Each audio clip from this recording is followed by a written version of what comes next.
Bonsoir à tous, rebonsoir. Je vais me présenter rapidement parce qu'il y a des têtes que je ne connais pas. Du coup. Donc, je m'appelle Sylvain Zisman, je travaille avec Willy à l'Amiga La Chaussette. Vous allez voir le petit logo placement de produit un peu partout. Donc, je suis développeur web et applications. Moi, je suis à l'inverse de... Goulven, pardon. J'étais plus back et je suis en train de basculer par la force des choses plutôt front, JavaScript et compagnie. Aujourd'hui, je vais faire quelques petits... pas forcément de retour d'expérience, mais enfin quelques petites pistes pour améliorer vos projets avec une approche qu'on appelle KISS. Donc forcément, il fallait bien que je mette une image de rocker un peu déjanté pour le clin d'œil. Alors KISS, c'est plein de choses et plein de personnages. D'abord, c'était un terme militaire. C'est apparu aux alentours des années 60. La première fois qu'on a entendu parler de KISS, c'était un monsieur qui s'appelait Kelly Johnson, qui était un ingénieur lead dans l'aviation américaine, qui a conçu plusieurs avions espions. Et c'est grâce à lui que ça a donné lieu dans les années 60, en 1960 exactement, à un projet qui s'appelait Project KISS dans la Navy. Et ce brave monsieur, donc il a donné plusieurs anagrammes pour cette méthode-là. Moi j'aime bien le premier parce que ça tape un peu. Donc Keep it simple, stupid. Si on est un peu plus soft, keep it simple, smart. Bon, keep it short and simple, etc. Donc tout ça, ça tourne autour vraiment de la simplicité. Ce monsieur-là, pour mettre ça en pratique, il prenait son équipe d'ingénieurs, il leur donnait une boîte d'outils très réduite. Et il leur disait, voilà, vous devez me designer un avion de combat. Le but du jeu, c'est que le technicien moyen puisse réparer cet avion dans toutes les situations possibles, y compris au combat. Voilà. Et voilà, du coup, il fallait que ce soit le plus simple possible pour que même sous les balles, on arrive à réparer un avion avec sa bite et son couteau. C'était filmé. Alors, et puis d'un autre côté, on trouve d'autres personnes qui étaient sensiblement la même personne. Donc ça vous parle peut-être un peu ce genre de dessin. C'est un monsieur qui s'appelait Rube Goldberg. C'était un dessinateur de presse américain qui est mort dans les années 70. Il a fait ses premiers dessins de presse qui étaient d'abord un peu politiques et puis après avec humour, plus humoristique, aux alentours des années 30. Et donc il a commencé à designer ce genre de machine. Le but du jeu c'était Do It the Hard Way. Donc, par exemple, là, je ne sais pas trop ce que fait le monsieur, est-ce qu'il se fait curer la moustache par l'avion, par l'oiseau, je ne sais pas. Bref, le but du jeu c'était d'utiliser tout un tas d'éléments de la vie en général et de construire la machine la plus complexe possible pour faire les choses les plus simples possibles. Alors il a eu pas mal de succès ce monsieur-là. Il a commencé à faire pour le fun des maquettes de ses machines en 1965. Il en a vendu 500 000 exemplaires. Et ça donne lieu encore maintenant dans le monde à des concours où on a un but, par exemple, mettre une boule dans un gobelet. Il faut designer la machine la plus complexe possible. Et ça a donné lieu en 92 à un jeu Mac et PC qui s'appelait L'incroyable machine du professeur Tim, qui a quand même fait avec 56 éléments, il fallait faire plusieurs niveaux. Donc vous pouvez aller voir sur Wikipédia, vous avez le screenshot sur Windows 3.1. C'est assez édifiant. Windows. C'est rigolo. Il y a pas mal de vidéos sur YouTube, si ça vous intéresse de ce genre de machine-là. Vous tapez Rube Goldberg et vous allez voir, il y a tout un tas de regroupements avec des gens un peu fêlés manifestement. Ça ressemble un peu au grand concours de domino, sauf qu'il y a plein d'éléments différents. Alors la méthode KISS, c'est pas que du code. Pour ceux qui me connaissent, ils savent que j'aime bien parler technique. Aujourd'hui, j'ai fait un effort, j'ai pas parlé que de technique. Alors, ça a commencé après ces années-là. Les premières vraies personnes qui ont vanté les méthodes KISS, c'était les animateurs des films d'animation. On a commencé avec le livre de droite qui s'appelle The Illusion of Life, qui a été fait donc par Frank Thomas Lee Johnson, qui était des grands copains de Disney père, et qui s'appelait donc les Disney's Nine Old Men. C'est un pavé qui fait 576 pages, et qui, avec le bouquin de Richard Williams en 2001, ont été élus donc, les 2 meilleurs ouvrages de tous les temps par la communauté d'animation. Et toutes ces personnes-là, ils ont remarqué que dans l'animation, les animateurs un peu trop inexpérimentés, ils en faisaient toujours trop. Ils faisaient trop bouger leurs personnages, ils les faisaient trop parler, ils avaient trop d'expressions faciales, etc. Et Williams donc, les a incités à utiliser cette méthode KISS, donc vraiment de simplifier tout ce qu'était tout leur travail d'animation. Et ça a eu un gros succès puisque c'est encore étudié maintenant dans les écoles d'animation et c'est d'après Wikipédia, hein, la citation n'est pas de moi, ça a été un bouquin qui a fait beaucoup d'effet à Chris Wedge. Pour ceux qui connaissent, c'est le directeur de l'Âge de glace. Voilà. Donc ça a quand même un petit peu d'effet. Donc voilà, la simplicité, c'est la clé du succès. C'est une pratique qui devrait être applicable à n'importe quel produit, n'importe quel service, n'importe quel modèle de business. C'est pas un principe qui se limite à une certaine entreprise ou une certaine taille d'entreprise, une certaine activité. Ça devrait être utilisé par tout le monde. On a même vu par l'expérience que c'était pas forcément toujours les grandes entreprises qui produisaient les produits les plus simples et qui répondaient le mieux aux besoins. Souvent, et nous, là dans le code, on le voit assez fréquemment dans l'open source, c'est souvent les petits, entre guillemets, qui produisent les solutions les plus efficaces. Alors on a plusieurs petites méthodes qui se greffent autour. Alors là, j'attaque ma série de dédicaces à Laurent. Donc on a une première petite méthode qui s'appelle Less is more. C'est un groupement de principes qui est souvent appliqué en interface utilisateur et en e-commerce. Ça se base sur un bouquin qui est de Barry Schwartz qui s'appelle Le paradoxe du choix.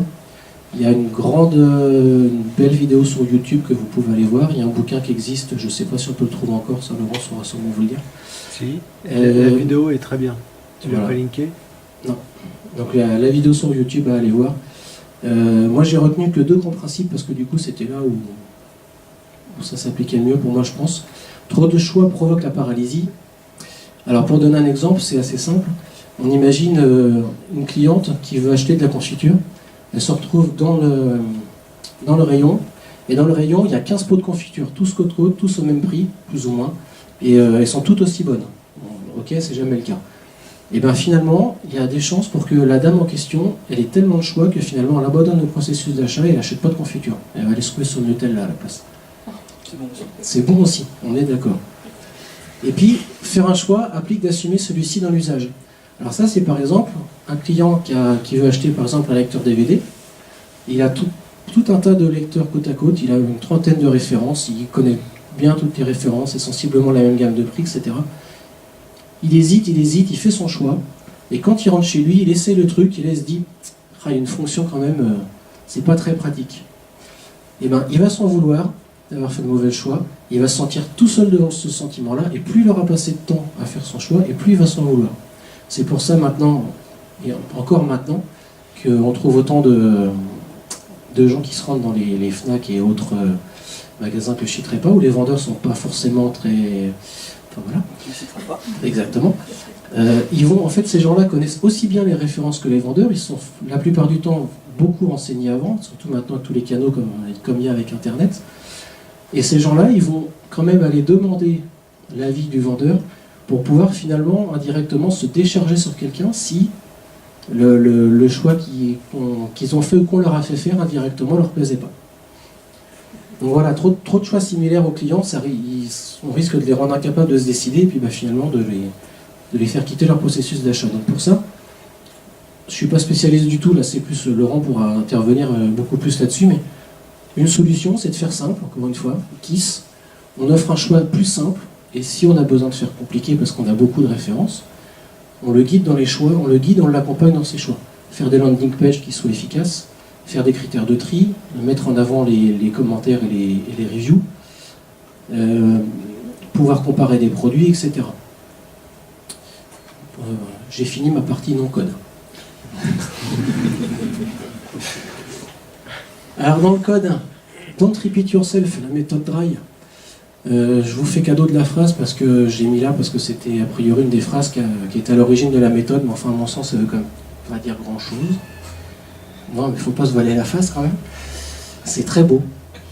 Dry, don't repeat yourself, donc on évite de tout faire en double, on évite les redondances de code. Avec ça, on va essayer de faciliter la maintenance, on va pouvoir réutiliser son code, on va pouvoir mettre en module, on va pouvoir réutiliser ses morceaux de code d'un projet à un autre. On va faciliter tout ce qui va être test et debug. Et puis surtout, on va faciliter après l'évolution. Si on recopie tout 4 fois, quand on va modifier quelque chose dans un, pour après aller se farcir toutes les évolutions dans le reste, c'est pas très pratique. Donc il y a une autre méthode qui a été mise un peu humoristiquement À contrario de la méthode write, c'est la méthode wet, double jeu de mots. La méthode wet qui est donc write everything twice ou we enjoy typing. Il y a certains frameworks qui prônent déjà le dry, donc il y a Symfony, Rails, Django par exemple. C'est par plusieurs principes. Le rangement bundle, alors moi je vais parler un peu plus de Symfony parce que c'est plus mon domaine, mais le rangement bundle, le convention over configuration avec tout ce qui est vraiment les views qui doivent être rangés à tel endroit, les contrôleurs doivent être rangés à tel endroit, etc. Tout ce qui est génération par ligne de commande, avec Composer, avec la console, avec Doctrine, etc. Une autre méthode, you ain't gonna need it, la méthode YAGNI. C'est pour moi qui fait l'acronyme. Donc Ron Jeffries, c'est un des 3 fondateurs de l'extreme programming, dédicace à Frédéric qui n'est pas là, qui dit en gros qu'on implémente les choses seulement quand on en a vraiment besoin et pas quand on pense qu'un jour on en aura besoin. On ajoute des fonctionnalités que quand elles sont nécessaires. En fait, finalement, ajouter une fonctionnalité, ça peut éventuellement engendrer d'autres fonctionnalités. On voit le cas par exemple avec les wishlists utilisateurs.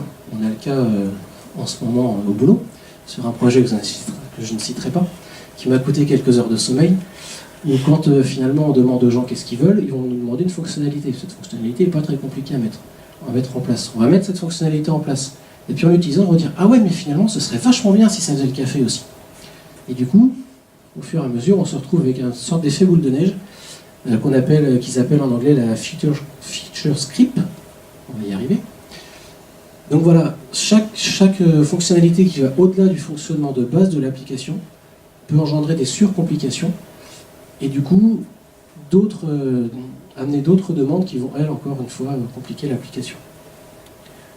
Alors attention, on a dit simple. Simple, c'est pas rapide et sale. Voilà, c'est pas quick and dirty, exactement. Simple, ça demande énormément de réflexion avant, en amont. Ça demande beaucoup de répétition, de refactoring, pour que ce soit vraiment toujours simple et que ça réponde aux problèmes. Les designs, les applis, etc., qu'on veut faire simple, ils doivent être simples, mais pas plus. Simple, c'est pas simpliste. On ne doit pas faire trop simple pour se dire, on peut pas éliminer des fonctionnalités sous couvert de simplicité. Il faut quand même que ça réponde aux problèmes. Donc, d'un autre côté, un utilisateur, il va pas être très enclin à utiliser des fonctionnalités si elles sont compliquées, ou si elles sont confuses, ou s'il n'arrive pas à s'en servir, etc. Toute la complexité de cette méthode-là, c'est toute la réflexion et le travail que ça demande en amont pour cacher justement cette complexité à l'utilisateur final. C'est peut-être très compliqué derrière au niveau mécanisme, mais pour l'utilisateur, ça reste simple. Et puis il ne faut pas perdre de vue aussi qu'une fonctionnalité ajoutée est très difficile à retirer. Donc ça demande aussi de la réflexion avant en se disant attention, si je rajoute cette fonctionnalité-là, est-ce que ça va pas mettre le bordel dans le reste? Parce que du coup, les retours en arrière sont difficiles. Alors quelques bonnes bases pour un code KISS. Il faut que le code il soit facile à lire. Un code de 200 lignes, c'est une bonne moyenne déjà, c'est beaucoup. Il faut essayer de modulariser un peu son code. Alors on a des outils pas mal pour ça. Par exemple Require.js, duquel on a parlé, un des cancans qu'on avait évoqué, je crois. Il faut essayer du coup de découper un peu les problèmes. Il faut finalement qu'on arrive à mettre une méthode par problème. L'idéal, ce serait ça. Ce serait de dire, voilà, on a un gros problème, on doit répondre à une problématique, on va la scinder en petits problèmes et répondre à tel problème, tel problème, tel problème. Et à chaque fois, on va essayer du coup de refactorer tout ça pour le rendre simple, maintenable, testable, au fur et à mesure. Il faut que ce soit un code aussi qui soit facile à modifier. Pitié, arrêtez de nous faire des toto, titi, plop, par, plouf, meuf. Bon, plop, c'est moi, ça j'ai le droit. var 1, var 2, var 3, color 1, color 2, color 3, enfin tout ça, c'est caca. On arrête ça, c'est pas bien. On arrête tous ces trucs-là. Le seul truc qui est autorisé, c'est $i pour faire vos boucles. Voilà, c'est tout. Et là, je vais troller. Pas de librairie externe inutile. Arrêtez, s'il vous plaît, d'inclure jQuery pour faire du ciblage d'éléments. Please, s'il vous plaît. Bon, on trollera après pendant les questions, mais jQuery pour du ciblage d'éléments seulement, ça n'a pas d'intérêt à mon sens. Ok, c'est 30 KO, Mais voilà, c'est 30 KO de dépendance en trop, ça n'a pas d'intérêt. Si vous voulez faire du ciblage de dépendance, vous utilisez Query Selector All ou autre un JavaScript un peu plus natif. Le Vanilla.js est super bien implémenté, de fait. Si vous êtes rebuté par la syntaxe de JavaScript, vous faites une fonction qui s'appelle dièse, et puis roulez jeunesse, et qui vous retourne Query Selector All de votre élément. Et basta. Il n'y a pas besoin d'aller utiliser jQuery, ou autre, je dis jQuery parce que voilà, ou de mettre Bootstrap pour faire un projet avec 3 divs par exemple. Ça c'est pareil, ça sert à rien, c'est pas bien. Et puis il faut que ce soit ciblé. L'objectif c'est que le code fasse ce qui est nécessaire et pas plus. De toute façon, on ne peut pas anticiper tous les problèmes qu'on aura dans le futur, c'est pas possible. Donc on fait ce qui est nécessaire et on voit venir. On se rapproche un peu de ce que je dis là des méthodes agiles, mais de toute façon on ne pourra pas tout anticiper. Des cas pratiques, il y en a trop, donc c'est pas possible. On répond à la problématique, éventuellement après, s'il y a d'autres problématiques, on traite la problématique avec une méthode, on fait du refactoring, des tests unitaires, etc. Alors pourquoi, quel bénéfice? On va avoir des codes qui vont être homogènes. Si tout le monde dans l'équipe pratique les méthodes KISS, on va avoir des codes qui vont être un peu plus homogènes. J'ai parlé de code tout à l'heure, mais ça peut tout à fait être aussi dans le workflow. Faire des workflows qui sont KISS. Je pense par exemple, alors là c'est pas vraiment du code, mais dans tout ce qui va être édition pour les instances régionales et autres par exemple, où on retrouve des niveaux de validation à 3, 4, 5 couches, c'est pas KISS, c'est pas simple. S'il y a une personne qui rédige, une personne qui valide, une autre qui valide, une autre qui valide, finalement c'est peut-être que la première n'avait pas besoin d'écrire. C'était pas elle qui devait écrire peut-être. Il faut essayer de simplifier le workflow. On va pouvoir, en plus avec ça, réutiliser son code le plus possible. On va avoir un code qui va être le plus indépendant possible, qui va être modulaire. On va éventuellement pouvoir réutiliser dans une autre application, dans un autre projet. Et puis forcément, la méthode, la maintenance va être plus facile.